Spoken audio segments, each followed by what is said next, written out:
Students, welcome all of you in the maths class once again. Student आज हम start करेंगे question number 10 exercise 3.7 और इस question में हमें क्या करना है ये चेक करते हैं कि इसमें क्या दिया हुआ है। आपसे कहा गया था find the LCM of the following numbers. आपके पास कुछ नंबर्स गिवन है और आपसे कहा गया आप इनका एलसीएम फाइंड कीजिए। तो एलसीएम फाइंड करने के लिए आपको क्या करना होता है वो आपको देखना है। और इसके अलावा इसमें एक क्वेश्चन और पूछा गया है, आपसे कहा गया है कि ऑब्जर्व करिए सभी कि इसमें कोई कॉमन प्रॉपर्टी लग रही है एलसीएम की। इस LCM the product of two numbers in each case, क्या इनका एलसीएम जो है क्या वो इन दोनों नंबर्स का प्रोडक्ट है, मतलब मल्टीप्लाई करके आया है, ये आपको बताना है। तो स्टूडेंट्स हम सबसे पहले क्या करेंगे, एलसीएम फाइंड करेंगे 9 और 4 का। तो स्टूडेंट्स आपके पास सबको पता है कि हम 9 किसी भी टू नंबर्स का एलसीएम को किस तरह से फाइंड करते हैं। आपको यहाँ पर इस तरह ये मेथड है जिससे हम एलसीएम फाइंड करते हैं। सबसे पहले आपको 2 से डिवाइड करना है, 2 से 9 2 से डिवाइड नहीं हो पाता तो 9 को 9 रखना है और 4 को 2 से डिवाइड किया तो 2 आ जाएगा। फिर स्टूडेंट मैंने 2 ले लिया है तो यहाँ पर तो 9 आ जाएगा, यहाँ पर 1 आ जाएगा क्योंकि 9 तो 2 से डिवाइड नहीं हो पाता। फिर हमने क्या नंबर लिया है, 3 नंबर लिया है और 3 3 जा 9, 1 आ गया। फिर 3 लिया तो 1 और 1। तो स्टूडेंट्स हमारे पास जो एलसीएम आया है इन दोनों नंबर्स का वो आया है 2 multiply by 2 multiply by 3 multiply by 3। 2 2 जा 4, 4 3 जा 12, 12 3 जा 36। तो हमारे पास यहाँ पर इन दोनों नंबर्स का जो 4 और 9 और 4 जो नंबर्स दिए गए हैं इनका एलसीएम 36 आया है। सेकेंड नंबर देखते हैं बी पार्ट में। बी पार्ट में हमारे पास नंबर दिए गए हैं 12 और 5। तो स्टूडेंट्स हमें यहाँ पर 12 और 5 के फैक्टर्स करने हैं, किस तरह से हम करते हैं और देखते हैं कि इनका एलसीएम क्या आएगा। हमने सबसे पहले 2 से डिवाइड किया, 2 6 जा 12, लेकिन 5 तो 2 से डिवाइड नहीं हो पाया तो 5 को हमने एज इट इज 5 रख दिया है। फिर इसको 2 से डिवाइड किया, 2 3 जा 6, फिर हमने 5 रख दिया है। फिर हमने 3 से डिवाइड किया, 3 1 जा 3, फिर 5 रख दिया है। फिर 5 से डिवाइड किया है तो 1 और 1। तो इनका जो एलसीएम आया है वो आया है 2 multiply by 2 multiply by 3 multiply by 5। 2 2 जा 4, 4 3 जा 12, 12 5 जा 60। तो स्टूडेंट्स हमारे पास इसका आंसर 60 आ गया है, इसका एलसीएम जो है वो 60 आ गया है। इसके बाद हम इसका सी पार्ट करते हैं। सी पार्ट में हमारे पास नंबर दिए गए हैं 6 और 5 और इसका हमने एलसीएम फाइंड किया है 6 और 5 का। तो देखते हैं क्या आएगा। तो बच्चों आपको सबसे पहले क्या करना है, 2 से डिवाइड करना है। 2 से डिवाइड करेंगे तो 6 2 से डिवाइड हो जाएगा, 2 3 जा 6, लेकिन 5 डिवाइड नहीं हो पाएगा तो आपको 5 के प्लेस पर 5 ही रखना है। इसके बाद आपको लेना है 3, तो फिर हमने देखा है 1 आ जाएगा, 5 आ जाएगा। फिर 5 से डिवाइड करेंगे तो 1 और 1 आ जाएगा। तो स्टूडेंट्स यहाँ पर हम इन दोनों नंबर्स का एलसीएम देखेंगे तो 2 multiply by 3, 2 multiply by 3 multiply by 5। तो इसका एलसीएम आ जाएगा 2 3 जा 6, 6 5 जा 30। तो हमारे पास यहाँ पर 3 पार्ट्स कंप्लीट हो गए हैं। आई होप आपको ये बहुत ही अच्छी तरह से क्लियर हो रहे होंगे। अब इसका लास्ट पार्ट है। लास्ट पार्ट में हमारे पास दिया गया है 15 और 4। तो स्टूडेंट्स हमने इन दोनों नंबर्स का भी एलसीएम को फाइंड किया है और एलसीएम फाइंड करने के लिए हम सबसे पहले कोई भी नंबर ले सकते हैं जो इन दोनों में से किसी एक से डिवाइड हो जाए।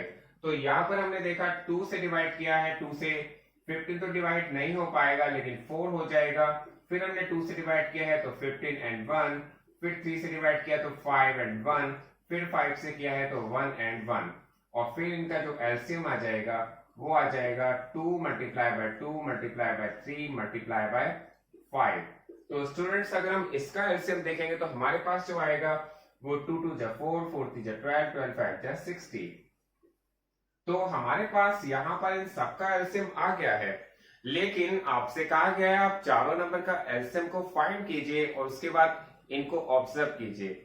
ऑब्जर्व क्या करना है, आपसे कहा गया है observe a common property in obtained LCM. यहाँ पर एलसीएम फाइंड करने के लिए कॉमन प्रॉपर्टी का यूज हो रहा है क्या, और वो कॉमन प्रॉपर्टी क्या है, is LCM the product of two numbers in each case. क्या एलसीएम जो इन टू नंबर्स का एलसीएम हम फाइंड कर रहे हैं क्या वो इन दोनों का मल्टीप्लाई है, क्या वो इन दोनों का प्रोडक्ट है। तो देखिए 9 का 4 से मल्टीप्लाई करते हैं 36 आता है, यहाँ पर ये प्रॉपर्टी यूज हो रही है। 12 का 5 से मल्टीप्लाई करते हैं 60 आता है, यस यहाँ ये प्रॉपर्टी यूज हो रही है। 6 का 5 से मल्टीप्लाई करते हैं 30 आता है और 15 का 4 से मल्टीप्लाई करते हैं 60 आता है। यस, इन चारों में एक कॉमन प्रॉपर्टी यूज हो रही है कि इन दोनों नंबर्स का एलसीएम उन दोनों के मल्टीप्लाई के या प्रोडक्ट के इक्वल है। तो हमारा आंसर होना चाहिए यस। इस केस में भी हमारा आंसर यस ही है, और इस केस में भी यस है, और इस केस में भी यस है। तो स्टूडेंट, ये क्वेश्चन हमारा यहाँ पर कंप्लीट हो गया। आई होप आपको बहुत अच्छी तरह से क्लियर हो गया होगा। एलसीएम फाइंड करना हम सबको बहुत अच्छी तरह से क्लियर हो जाना चाहिए। तो स्टूडेंट, अब देखते हैं क्वेश्चन नंबर 11। क्वेश्चन नंबर 11 में आपसे कहा गया है find the LCM of the following numbers in which one number is the factor of the other. आपके पास यहाँ पर नंबर्स गिवन है और नंबर्स में आपसे कहा गया आप इनका एलसीएम फाइंड कीजिए, और उसके बाद आप इसको ऑब्जर्व कीजिए। What do you observe the result obtain, और इसके बाद जो इनके रिजल्ट आते हैं उसको ऑब्जर्व करना है और बताना है कि इन सब में कौन सी प्रॉपर्टी यूज हुई है। तो स्टूडेंट्स, हम सबसे पहले देखते हैं फर्स्ट पार्ट में ए पार्ट में आपके पास 5 और 20 टू नंबर्स दिए गए हैं। आप इन दोनों के एलसीएम को फाइंड करते हैं। तो एलसीएम फाइंड करते हैं तो किस तरह से करते हैं आप सबको पता ही है, क्योंकि हमने पहले क्वेश्चन में भी इसी तरह से एलसीएम को फाइंड किया था। और फिर देखते हैं, सबसे पहले हम 2 से डिवाइड करते हैं। 2 से डिवाइड करने पर यहाँ 5 ही आएगा, यहाँ 10 आ जाएगा। फिर 2 से करेंगे तो यहाँ पर 5, यहाँ पर भी 5 आएगा। फिर 5 से करेंगे तो 1 and 1। हम तब तक डिवाइड करते हैं जब तक लास्ट में 1 और 1 ना आ जाए। तो स्टूडेंट्स, हम इसका एलसीएम फाइंड करेंगे तो एलसीएम हमारे पास आ जाएगा 2 मल्टीप्लाई बाय 2 मल्टीप्लाई बाय 5, और 2 2 जा 4, 5 जा 20। तो हमारे पास यहाँ पर एलसीएम इसका 20 आ गया है। तो हम इसके बाद बी पार्ट देखते हैं। बी पार्ट में आपके पास दिया है 6 and 18। हम यहाँ पर 2 नंबर्स हैं 6 and 18, इन नंबर्स का एलसीएम को फाइंड करते हैं। फिर 2 से डिवाइड करते हैं। 2 3 जा 6, 2 9 जा 18। फिर 3 से करते हैं। 3 1 जा 3, 3 3 जा 9। फिर 3 से करते हैं तो 1 and 1। तो यहाँ पर हम इनका एलसीएम फाइंड करेंगे तो हमारे पास आएगा 2 मल्टीप्लाई बाय 3 मल्टीप्लाई बाय 3। 2 3 जा 6, 6 3 जा 18। तो हमारे पास यहाँ पर इनका एलसीएम 18 आया है। तो स्टूडेंट्स, हम देखते हैं इसका सी पार्ट में आपके पास कहा गया है 12 and 48। तो इनका एलसीएम फाइंड करना है। सबसे पहले हमने 2 से डिवाइड किया है। 2 6 जा 12, और 2 से इसको करेंगे 2 2 जा 4, 2 4 जा 8। फिर हम 2 से डिवाइड करेंगे। 2 3 जा 6, 2 1 जा 2, 2 2 जा 4। फिर 2 से करते हैं तो यहाँ पर हमारे पास 3, यहाँ पर 6। फिर 2 से करते हैं तो 2 ये 3 तो डिवाइड नहीं होगा। 2 3 जा 6। तो स्टूडेंट्स, लास्ट में हमें इसे 3 से डिवाइड करना पड़ेगा, और हमारे पास इसका जो एलसीएम आएगा वो यहाँ पर जो एलसीएम आएगा उसको देखते हैं वो क्या आएगा। एलसीएम आया students 2 into 2 into 2 into 2 into 3। तो हमारे पास इनका एलसीएम आया 2 2 जा 4, 4 2 जा 8, 8 2 जा 16, 16 3 जा 48। तो स्टूडेंट्स, हमारे पास 12 and 48 का जो एलसीएम है वो 48 आया है। इसके बाद अब देखते हैं इसका लास्ट पार्ट में आपके पास 2 नंबर्स गिवन है 9 and 45।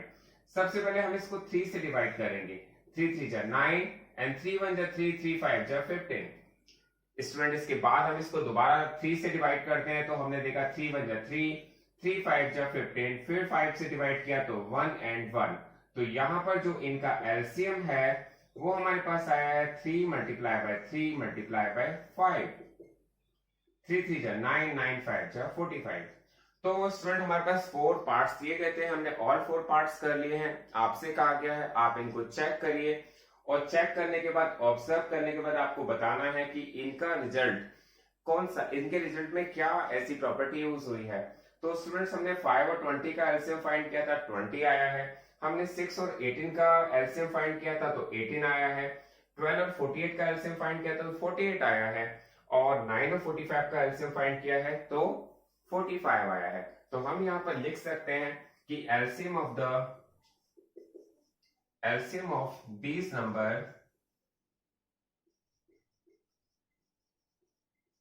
is a larger number।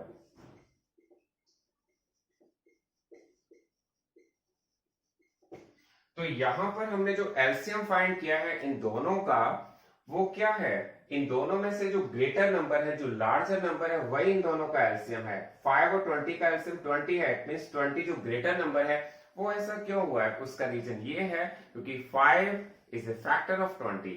इसका 6 और 18 का हमने जो एलसीएम फाइंड किया है तो 18 इसका एलसीएम है। इसका मतलब लार्जर नंबर इसका एलसीएम है। ऐसा क्यों हुआ है? ऐसा इसलिए हुआ है क्योंकि 6 इज ए फैक्टर ऑफ 18। 12 और 48 का एलसीएम फाइंड किया है तो 48 है, लार्जर नंबर है। और ऐसा इसलिए हुआ है क्योंकि यहाँ पर 1248 का एक फैक्टर है, सिमिलरली 945 का एक फैक्टर है, तो इसका एलसीएम 45 आया है। तो स्टूडेंट्स ये चैप्टर यहाँ पर कंप्लीट होता है। आई होप आपको ये बहुत अच्छे से क्लियर हुआ होगा। Thanks a lot watching this video.